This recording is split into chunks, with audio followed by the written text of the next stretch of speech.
نعم. قال رحمه الله تعالى: آداب 27 مشاركة الأغنياء بمالهم في الوليمة, kushiriki wale watu wenye uwezo, wenye nafasi, wenye wasaa, bimalihim, kwa mali zao, fil walimati, katika walima. Wale watu ambao kwamba wana uwezo kipesa, Allah amewafadhilisha wao, amewapa fadhila zake, wakawa na uwezo wa kimali, je, itafaa kwa wao kushiriki katika walima wa harusi?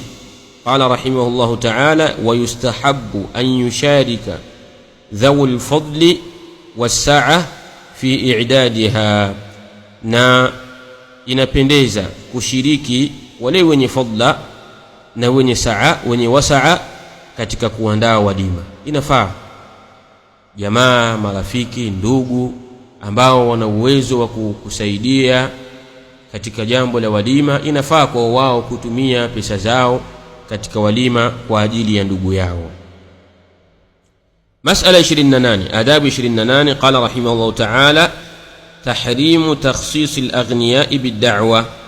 Tahrimu takhsis al-aghniya'i bid-da'wa, uharamu wa kuwahusisha matajiri na watu wenye fedha na watu wenye ukwasi, bid-da'wa, kwa mwaliko wa walima. Yani wewe ukawaalika wale watu wenye uwezo peke yake tu, wale mafukara haukuwaita, ukawaita aghnia, kwa sababu ndio watumishi wenzako, ndio wafanyakazi wenzako, ndio watu mko nao daraja moja, ukawaalika hao alafu ukawaacha wale fukara. Hili limetajwa ala tahrimi, juu ya uharamu, kwamba ni haramu kufanya hivyo. Qala rahimahullahu ta'ala: wala yajuzu, na wala haifai, an yakhussa bid-da'wati al-aghniyaa duna al-fuqara, kuwahusisha katika mwaliko wale matajiri tu pasina mafakiri. Hili ni jambo ambalo kwamba halifai, na Mtume sallallahu alaihi wasallam katika hadithi anasema: sharru ta'ami ta'amul walima, chakula chenye shari zaidi ni chakula cha walima. Kwa nini? Kwa sababu ndani yake wanaalikwa wale watu ambao kwamba sio wahitaji, wako ambao kwamba ni fuqara, wana uhitaji mkubwa zaidi wa chakula hicho. Na huenda ukawaalika hawa ambao kwamba ni aghnia, ni watu wenye nafasi, watu wenye fedha, ukawaalika watu hawa wakala kidogo tu kisha wakaacha, wakafanya israfu ya chakula kisha wakaacha, hawakufanya chochote katika chakula. Kwa ndio maana Mtume sallallahu alaihi wasallam akasema: sharru ta'ami ta'amul walima, chakula chenye shari zaidi ni chakula cha walima. Kwa nini kikawa ni chenye shari zaidi? Kwa sababu wanaoalikwa pale na wanaoitwa ni wale watu ambao nyumbani kwao viko vingi, wamehifadhi katika mafriji yao. Hawa ambao kwamba wana njaa, hawana pa kushika, hawana pa kula, hao ndio wanafukuzwa katika geti. Hakuna kuingia hapa, tunaingia kwa kadi hapa, hakuna kuingia mtu hapa. Kwa hiyo ndio maana kikawa ni chakula chenye shari zaidi, kama alivyosema Mtume sallallahu alayhi wasallam. Adabu 29.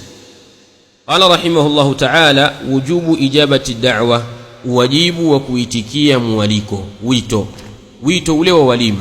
Umealikwa katika walima wa harusi, ni wajibu kwako wewe kuitikia wito huo. Qala rahimahullahu ta'ala: wayajibu ala man du'iya ilaiha, na inawajibika kwa yule ambaye aliyeitwa katika walima tu al-ars, ule walima wa harusi, an yahduraha, au hudhurie. Wayajibu ala man du'iya ilaiha, na inawajibika kwa yule aliyeitwa, aliyepewa mwaliko wa walima, an yahduraha, au hudhurie walima. Adabu 30. Qala rahimahullahu ta'ala: al-ijabatu walau kana saima, yatakikana kujibu wito huo, walau kana saima, hata kama akiwa ni mfungaji.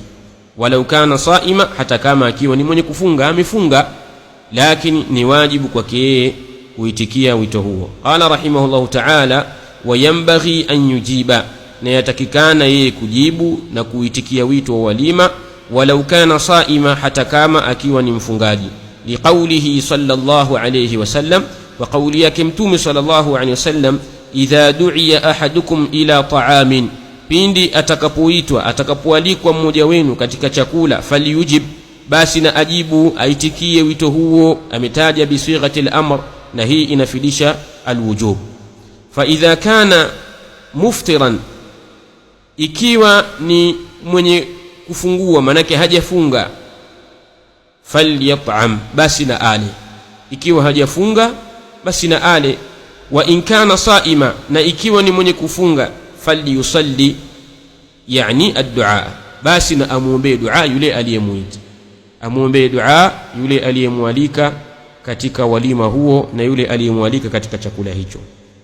Kwa hivyo ikiwa hajafunga atakula, ikiwa amefunga basi asifungue, bali atakikana kumwombea dua yule aliyemwalika katika wito huo.